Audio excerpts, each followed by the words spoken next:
Good morning, friends. It's Wednesday morning, June 24th, and here I am in my pastor's study behind the sanctuary, ready to talk with the congregation again. It's really helpful for me to give these weekly updates so that you know more about what's going on at the church, which is actually quite a lot.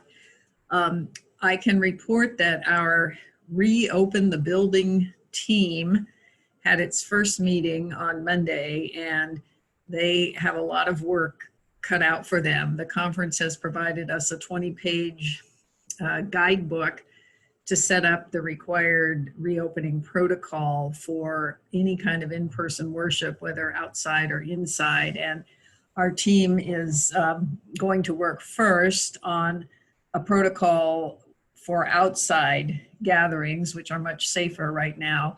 And we will have to get approval from our district superintendent before we start any of that, but it could happen later in July. And it's really important for us to get feedback from the congregation about what type of in-person service you might attend, if in fact you want to attend anything in person at all. So yesterday's connections included a questionnaire, a brief one, and we hope that you will email your responses to Ellen Cook, because that will help guide the work of that team.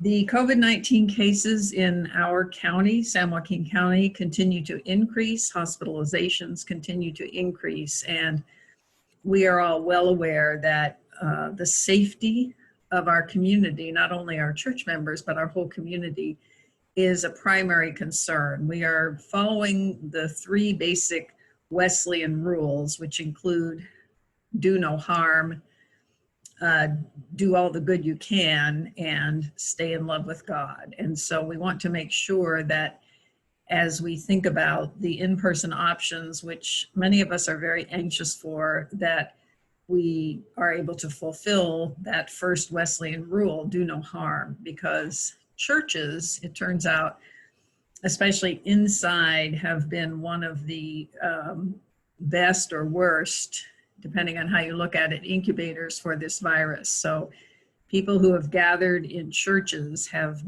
become infected, and many have become sick, and some have died. So we do not want to have that circumstance for our congregation.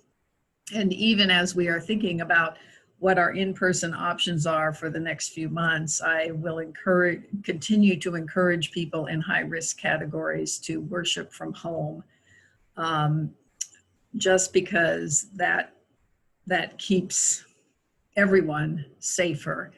My own approach which I think has been helpful, is to assume that I could be infected with the virus, though asymptomatic. And the reason that I will wear a mask always, which is now required by state law, inside in a public place or outside in close proximity to others, is because I do not want to infect unknowingly another person who may not be able to survive this virus. So this is a complicated and serious situation. At the same time, we have really a surprising number of programs that are connecting people in our church and helping us to continue our ministry to the community. I have some good news to share, and that is that Central has received a $12,000 missional congregation grant, so that for $1,000 a month in the coming appointment year, July 1st through June 30th, VSET will be able to move from 3/4 time total. He's half-time at Central and 1/4 time at Point Pleasant in Elk Grove. He will be able to move to full-time with that extra support. And we are excited about that, for the growth that can represent for our Cambodian ministry. Both Point Pleasant and Central will contribute a bit more each month to make this possible, and we are having a special charge conference on July 7th to approve VSET's new compensation package. So I'm really delighted about this. It's a great vote of confidence in his ministry and in our abilities to support that outreach ministry.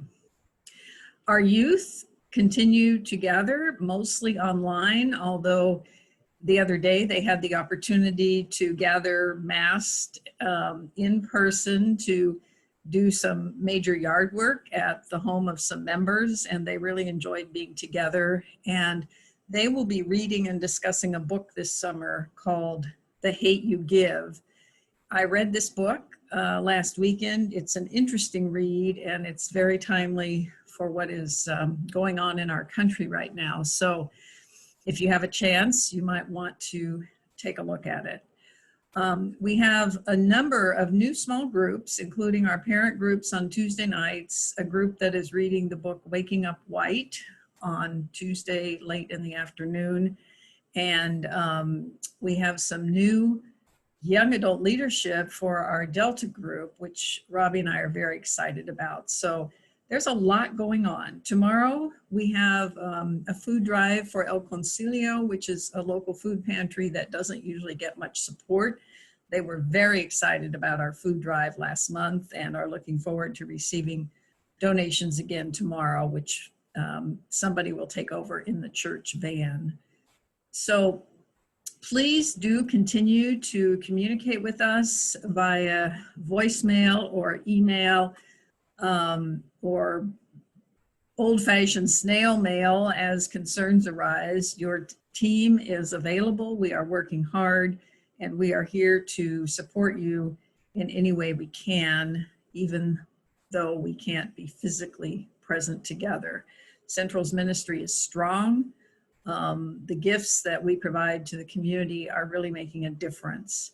Central Nursery School is also working hard with its board to come up with the required state and denominational protocols for reopening the nursery school under new conditions and new restrictions. And so we anticipate that the nursery school will be back, but obviously under some different conditions. So I so appreciate everyone in the congregation, your support, your patience, your prayers, as we continue to move through a time that is very uncharted for all of us.